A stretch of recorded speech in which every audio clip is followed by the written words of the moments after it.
You are listening to Rainier Avenue Radio. This is Paul Pearson, host of Star Time. And when I'm not helping bad girls set up their websites, I'm listening to Rainier Avenue Radio.world.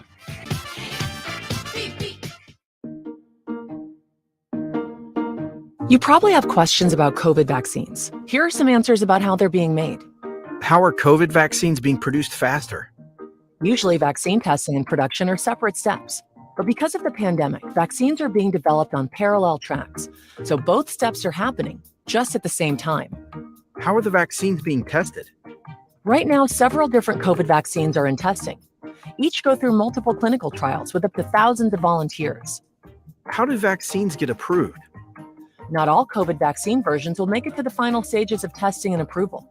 Produced vaccines that do not pass clinical trials will be destroyed. But for those that do pass, a team of medical experts will examine test results and possible side effects. If the vaccine is effective and safe, it's approved and gets to you. Go to covidvaccinewa.org to learn more. A message from the state of Washington.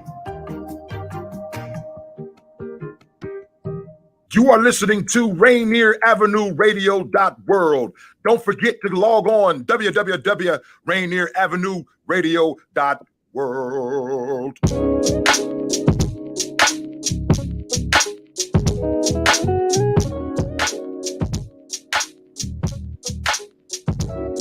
What's up, everyone? Welcome to Clean Greens Living Live, broadcasted on Rainier Avenue Radio. It is your host, Queen Bree and Robyn T. How are you doing, Robyn? Hi, Queen Bree. I am great. Thank you, everyone, for joining us on this special Thursday, day before Earth Day. So, as usual, we will lend a special acknowledgement to the first people of this land in Seattle, the Duwamish. And of course, if you know about what happened in Seattle and what's still happening to displace people, especially the Black community from the central area, and you would like to speak to Black Dollar Days Task Force Reparations Project, please reach out to us. And a special thank you to Cuddy Fresh for making our lovely theme music. So exciting. So let's go into some announcements. I'm so excited this weekend. We are going to be planting on our temporary youth farm this weekend. So exciting. I know the kids are excited. We have our youth program that is coming up. We're starting in May. We had a meet and greet 2 weeks ago, and this week we're going to plant a little bit. There has been some great buzz about this program. We have very limited spots left. So if you are interested, you might want to hop on real quick. We got like 8 spots left, like literally, like it is going like hot potatoes. Okay. What else we got going on? CSA is available. You want to talk about that? Is that what you're going to say? No, I was just excited to also to talk about. Oh, can you still see me? I can still see you. It froze for a second. To talk about the planting, I'm still excited for that. And yeah, do get in touch right away, because this is kind of just the like warm up, but the full program session is starting in just a couple weeks too. So you can come see what we're doing, and you can officially sign up and save your spot too. So definitely please do that. And CSA is on fire too. You might want to get signed up for that as well. Yeah, I've been seeing emails like, what?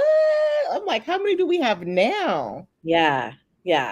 We're getting close to our capacity for last year, and we have a few more spots this year than we were able to have last year. So let's do it. You know what I was going to say? The growth that's in me a little bit is I'm excited, but not excited. I was going to say our youth, where we're doing our youth program, the soil is so rich. And you want to know how I know? Because of how big the worms were. Yeah. All the bugs that were in that garden.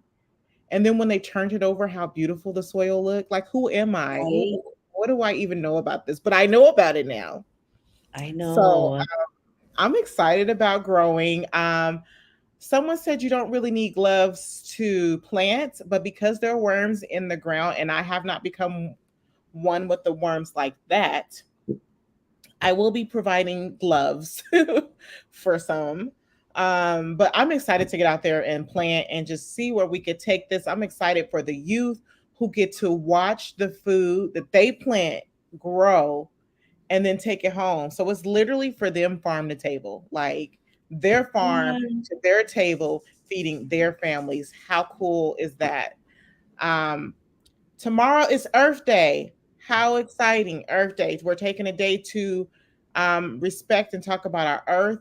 Molly Moons is going to be recognizing Clean Greens. And anytime you buy ice cream, they're donating 10% of their purchases from all 8 stores to Clean Greens, which leads us to our guest.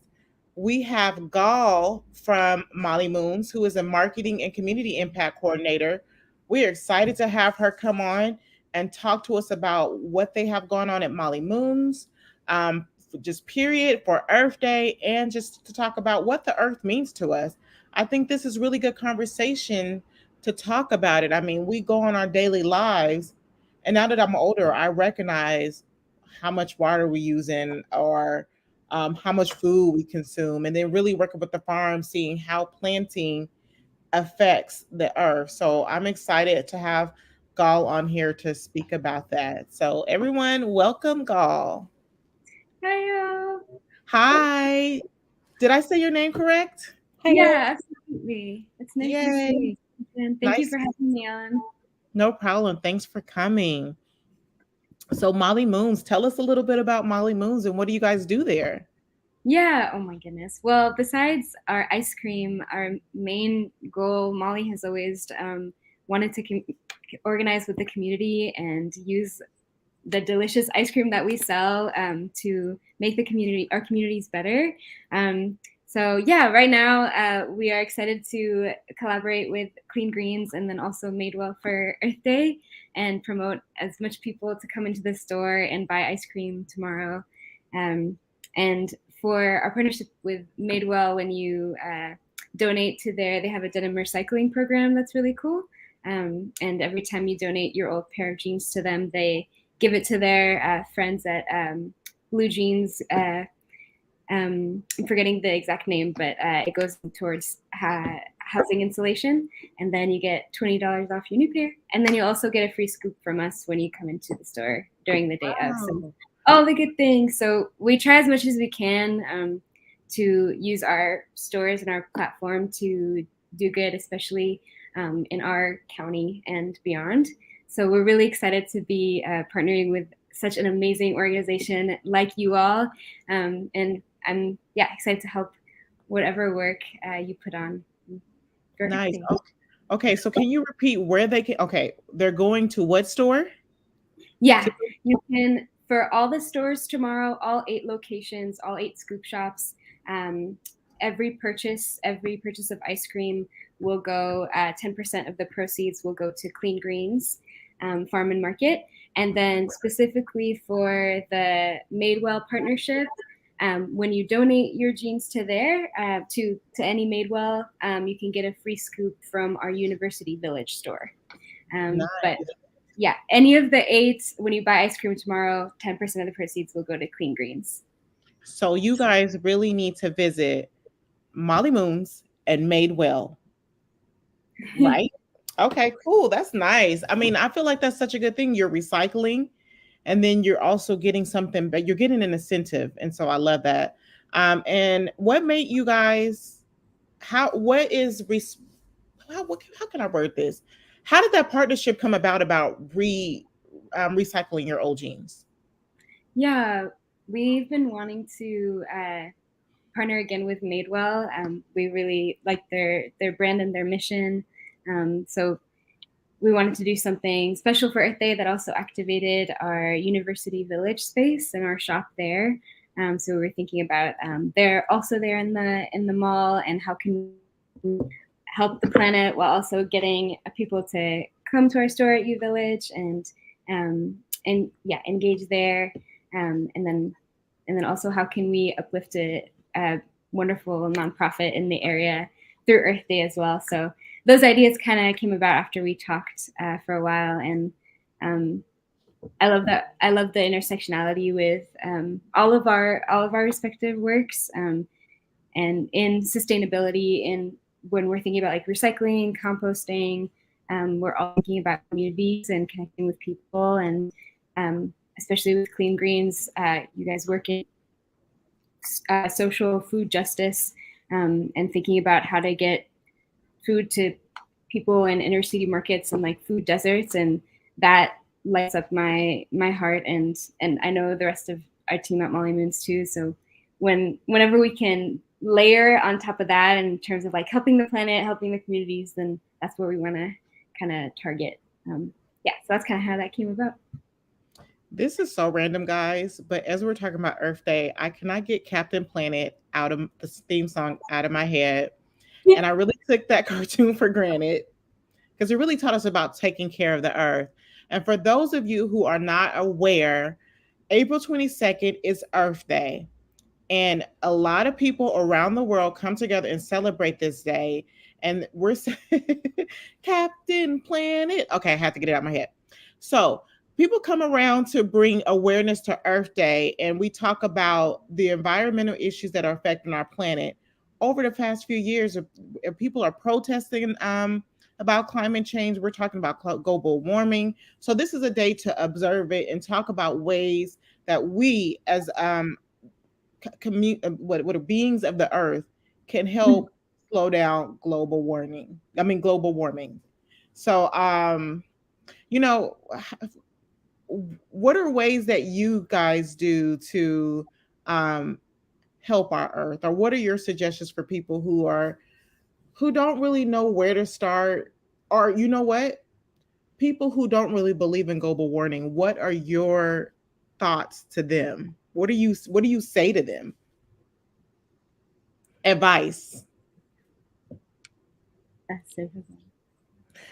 This is a tough one. Yeah, first of all, we're going to go to Molly Moons tomorrow, so I'm scheduling that. My child is so excited, and it is so fantastic that you thought of Clean Greens. And I know you all were the one who found out about it. And it's actually so overwhelming to think of individuals, trying to make an impact when we can't quite stop what's going on.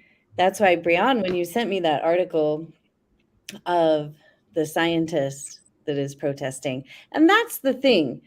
It's like, I don't even know if you can get through to people who don't believe, but when the scientists are forming a group to try to get the word out, and it also kind of just comes down to, well, it's again a corporate greed situation over people and the earth, and that's an age-old story, right? Mm-hmm. So changing hearts, or maybe when they decide to clue in to the fact that like this is pretty serious, do we care? So personally, yeah, I think it's the supporting the activists and supporting the scientists, getting their word out, knowing which organizations own the news, own the media. So there's my take on it. Oh man, that's a very good point, Robyn. Where are we getting information from? Because there's so much out there these days that you kind of like, it's hard to tell someone, I promise you're receiving like the wrong information, because there's so much out there that it's hard to kind of like go down a path. And the more you view one feed, the more you're fed like that by whatever, you're viewing on your phone or on your computer. I'd say I always think about like, well, if you don't believe in this, think about your families and your friends and how those things might affect them. And it's difficult. It's a difficult conversation to have. Yeah, I think we're getting into where it's a lot of difficult situations to have, but I think it's time we start having difficult situations. Yeah. And we can't I guess I shouldn't have worded it like that, because of course we can't change people's minds, but when we're talking, because we have this conversation about a lot of different things, like how do you talk when you, not how do you, well, what advice do you give? And I used to be one of those people that really was like conflicted, like how much control do we really have over the earth to change what is happening? So this is what is going through my mind before. And then I started thinking, because I'm a believer, so I always be thinking God has the final say. I always think that. But then also, sorry to bring us to church, the Holy Spirit spoke to me and it's like, yeah, I have the final say, but yeah, you guys are on this earth and you're taking care of this earth. And how are you taking care of this earth? Are you doing your part to take care of this earth? And I know that it can get overwhelming sometimes, because we always think, what can one person do?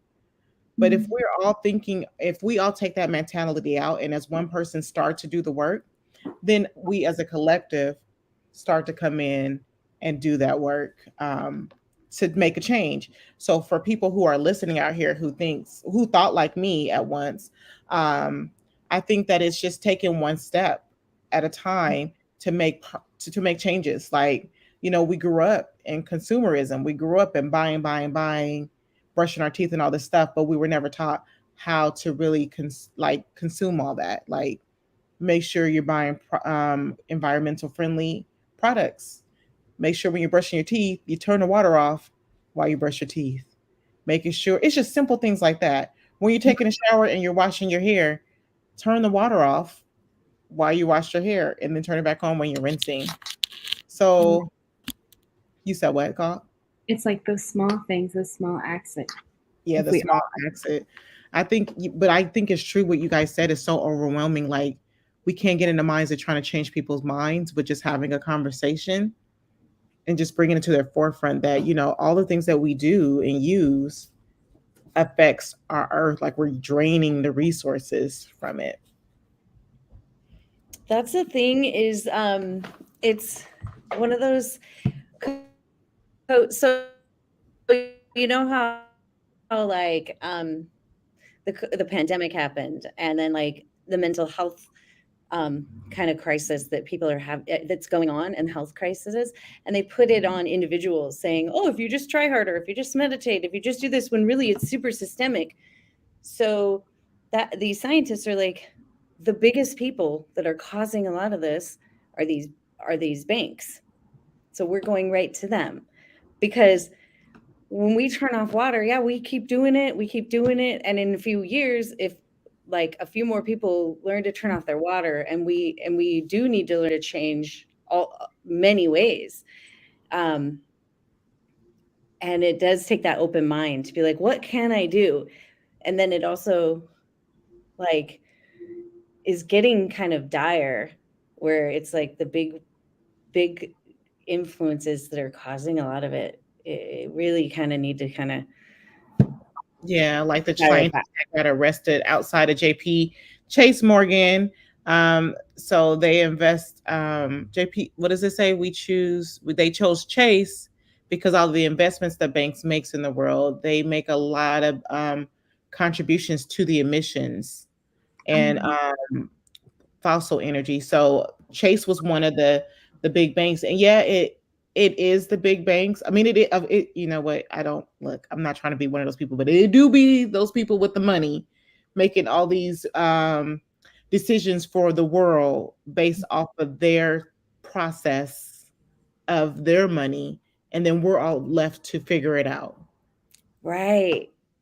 And so the scientists, what do you guys think about that? Like, the science, and you know what? Art imitates life, and we always have these warnings. Like, even in the movies, it's always the mad scientist that's trying to warn people, and nobody listens. Like, why do you guys think that is? Like, what can we do as a community to help get the word out with the scientists, to join with them? Like, I know, Robyn, you said we support them, but what do you guys? And I know listen, guys, we don't have all the answers in the world, but we want to bring awareness to this situation. Like, scientists are being arrested for I just love Daniel behind me.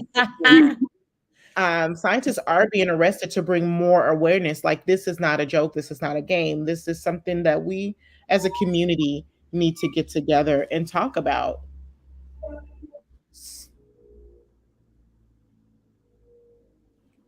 You was muted. What did you say, Gal? Oh, sorry. There's outside was loud. Muted. Oh, okay. No, Sorry. So yeah, so we wanted to bring awareness. Oh, if you're just tuning in, you're tuning into Clean Greens Living Live, broadcasted on Rainier Avenue Radio. It is your host, Queen Bree and Robyn T, and our special guest, Gal from Molly Moons. Hi, everybody.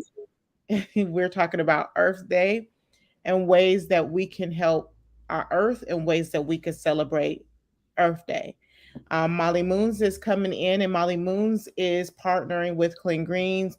And I'm sorry, I keep forgetting the name of the other business. And it's so simple. Yeah. Madewell. Yeah. Madewell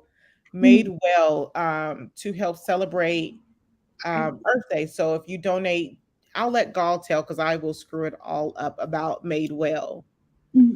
Yeah, most important thing is come to any of our stores tomorrow, any of our 8 scoop shops around the Puget Sound area. And when you buy ice cream, 10% of your proceeds will go to Clean Greens Farm and Market and the amazing work that they do. And then for specifically our University Village scoop shop, when you donate your old pair of denim to Madewell, which is also in the mall, you'll receive like a coupon for a free scoop of ice cream at our University Village store. So please do both. Come get ice cream. Come support this amazing organization.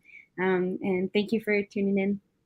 No problem. And we forgot to mention Molly Moons is homemade, handmade ice cream. Do you guys make the ice cream in the store? Yeah, we make it at every store, except our Madrona location because it's a small little walk up. But every store has a kitchen with our ice cream makers who work hard and they make our ice cream in house, so it's fresh and homemade. Yeah. Nice. And is it gluten and dairy free, or do you have different options? We have different options. A lot of our ice creams are gluten free, and we have at least one vegan flavor. We try to have one every season, and then the rest of it has dairy. But we have our rotating like 14 flavors, and 10 of those are always there, and then 4 we switch out every month. So people come in and get excited about new flavors, and we always try to keep in season and ingredients that are local to our region. So we partner with a lot of farms like Viva Farms. We get our groceries from them, and they're local. Yeah. Brianne, you were reading my mind about asking about the ice cream next. And I was so curious too on some of those flavors. And Gal, what is your favorite flavor? Oh my gosh. Or flavors? No, that's a good question. I do love our strawberry. Our strawberry is just like chef's kiss. It's so delicious. If you've never tried it, highly recommend. And I'm a personally big fan of chocolate. We use 70% dark chocolate from Theo's Chocolate, who they're amazing as well, and we love their work, and we've been partnering with them for many years. So that's probably up there for me. Right now, I believe we have our seasonal, since my brain is. I think cookies and cream. Is that seasonal? Yeah, we have our Optimism Fudge Porter, and our partners for that is Optimism Brewery, which is over in we have a flagship in Capitol Hill. And these are delicious seasonals. I love all of them. The Sun Butter Cup, we use sun butter, obviously, and then tea and honey is similar to, if you've ever had our Earl Grey, it used to be an always flavor, but this one is mixed with local honey from Robyn's Farms, and it has a little bit of an extra sweetness to it. So sorry, I could spend all day talking about ice cream. Listen, my eyes lit up when I seen cookies and cream, and I never knew ice cream was in season. Like cookies and cream is always in season for me. So how do you guys choose what is in season? Like, and mainly especially for the seasonal flavors, we try to go for, like, if we're using fruits, if it's something that is easily, like if it's grown around, and it's not something that has to be imported from somewhere else where it uses a lot of labor and and gas, like we try to stay away from that and source locally.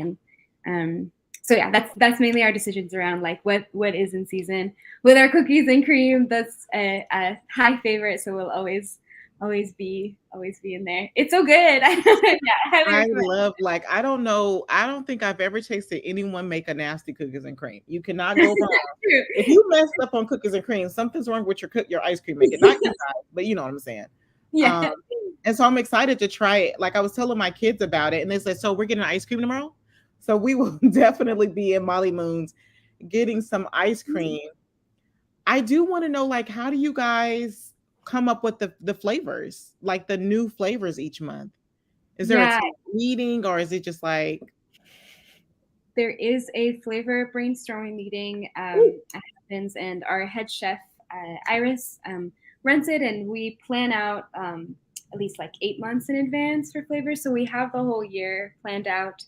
And I've been able to be part of some of those meetings, but we'll have like a list of flavors that people who are part of the meeting will pitch. So a lot of the chefs will pitch flavors, and we'll sort of go through the list and see what we think, and how it will sell. Can we source it ethically and sustainmoney? And then we kind of narrow down our choices and see what pairs well with what, because we have the 4 for each month that rotate. And then the chefs themselves, after we choose the flavors, they come up with the recipes and how to make it as delicious as possible. So it's kind of like a whole process. It's super fun to see and to be a part of.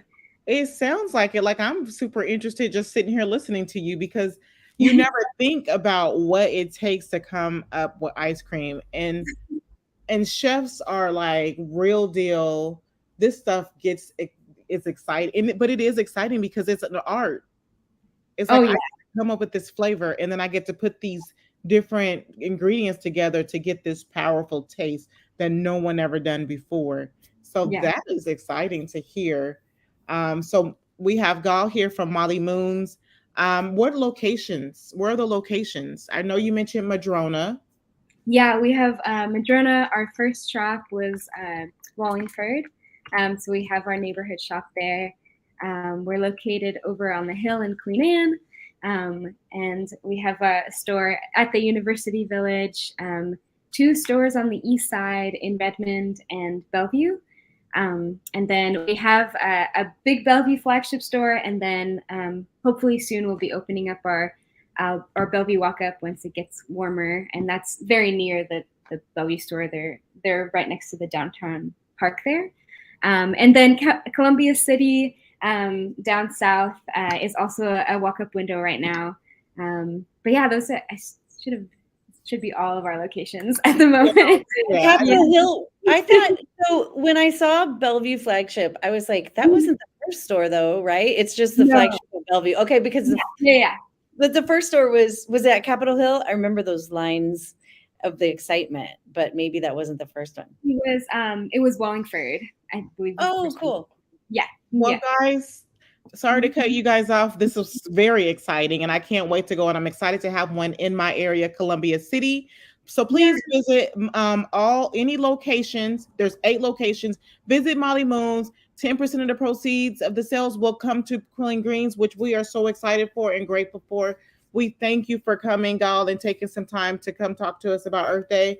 Thanks for tuning in to Clean Greens Living Live, broadcasting on Rainier Avenue Radio. Up next, Traffic Jam. Thank you. You're welcome.